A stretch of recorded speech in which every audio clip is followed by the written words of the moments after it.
Hadis ini diriwayatkan Imam Muslim dari sahabat yang mulia Abu Hurairah radhiyallahu anhu.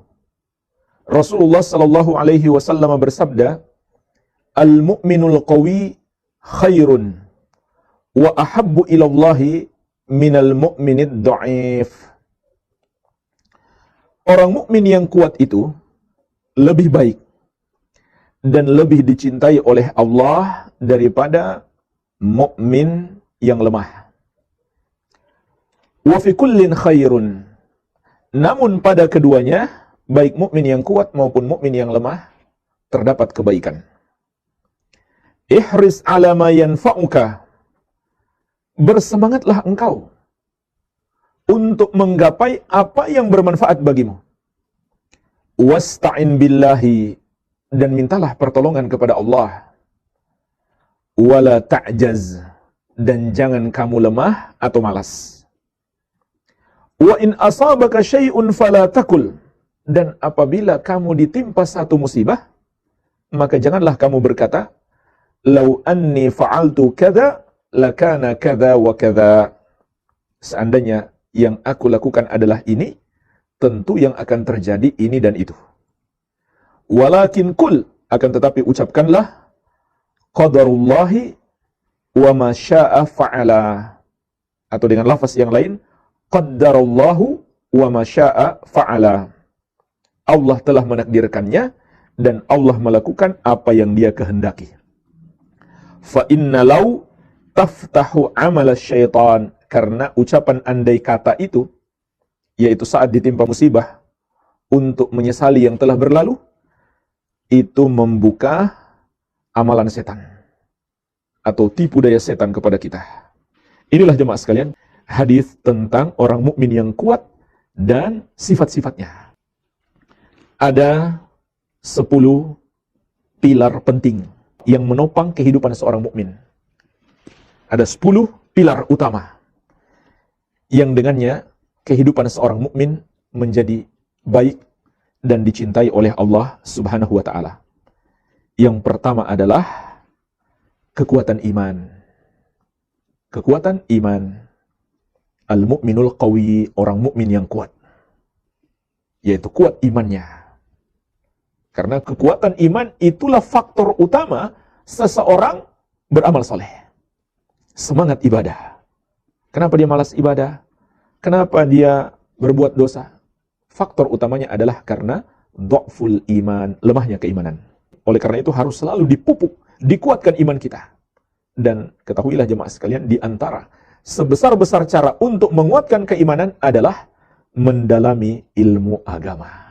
Innama yakhsyallaha min ibadihil ulama. Hanyalah yang takut kepada Allah dari hamba-hambanya adalah orang-orang yang berilmu.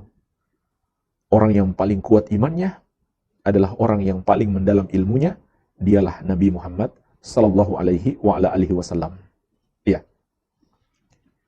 Begitu pula kita selalu berdoa kepada Allah, memohon hidayah, memohon istiqamah, memohon dikuatkan keimanan. Kemudian yang kedua, bersemangat dalam meraih apa yang bermanfaat bagi kita. Ini pilar kebahagiaan kita yang kedua. Semangat meraih apa yang bermanfaat. Ihris ala ma yanfa'uk, kata Nabi sallallahu alaihi wasallam. Bersemangatlah engkau untuk menggapai apa yang bermanfaat bagimu. Ini mencakup manfaat akhirat dan manfaat dunia. Dua-duanya kita semangat. Tapi tentu harus lebih kita utamakan akhirat. Yang ketiga, meninggalkan yang tidak bermanfaat. Min husni islamil mar'i tarkuhu ma la ya'ni. Di antara tanda baiknya keislaman seseorang adalah dia tinggalkan apa yang tidak bermanfaat baginya atau yang bukan urusannya. Apalagi yang membahayakan. Apa yang membahayakan kita?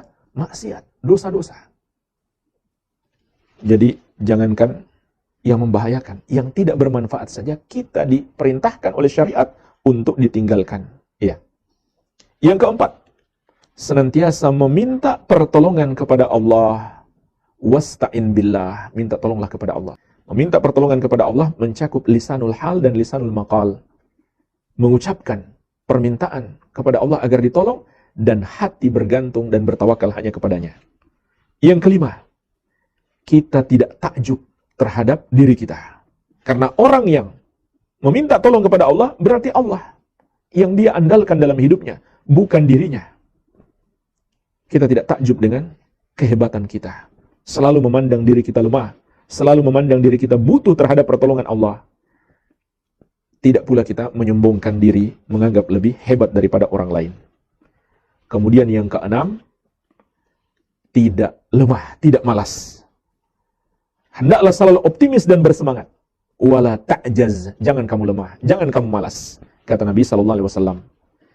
Kemudian yang ketujuh, apabila Allah menakdirkan yang tidak sesuai dengan cita-cita kita, maka kita hadapi dengan lapang dada terhadap takdir Allah, dengan kesabaran, dan di balik itu kita mendapatkan pahala.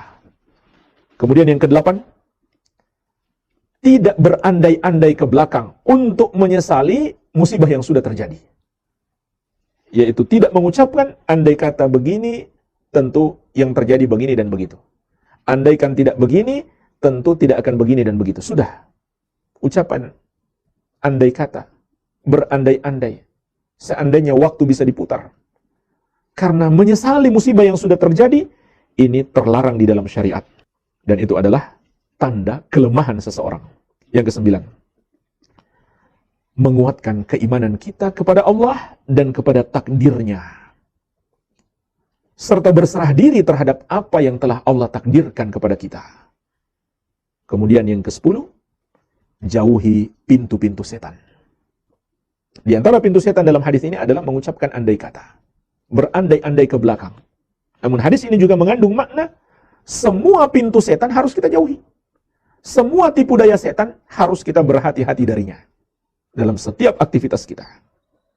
Oleh karena itu juga kita hendaklah selalu meminta perlindungan kepada Allah dari gangguan dan godaan setan. Inilah jemaah sekalian, 10 pilar kehidupan seorang muslim agar sukses, agar dia menjadi muslim yang kuat dan dicintai oleh Allah, yang terkandung di dalam hadis yang mulia ini. Wassallallahu ala nabiyina Muhammadin wa alihi wasallam wa akhiru da'wana alhamdulillahi rabbil alamin.